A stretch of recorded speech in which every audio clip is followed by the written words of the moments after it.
But then we looked at Basquiat, the artist, not about what he draws about, but how he creates feeling with his lines.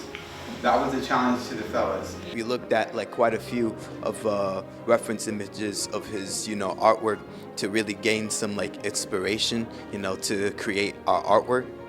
I think a lot of the young men that we get to make art with at Raw walk in with these armor that they kind of have to have.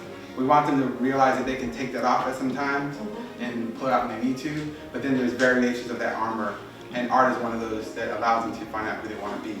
So basically these two individuals that you see here in the middle of the artwork, that is me and Victor there. Basically there's this force field that's surrounding us that's made of our negative emotions, so like our sadness, anger, stuff like that, And it's basically got us trapped in isolation in this, bubble here.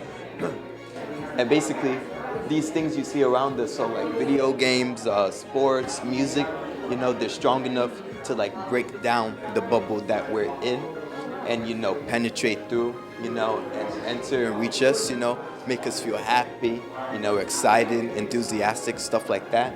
So it's really nice to see some of my, more modern work up here. They create a safe space for each other to be vulnerable about things like this. So this is a big old letter that he did on the spot last week to finish it. I asked him to think about if he had to work with a group of young men, like what would tell them, he tell them when he gets older. And the message that he started with this project, it still holds on for all of us. So round of applause, my man.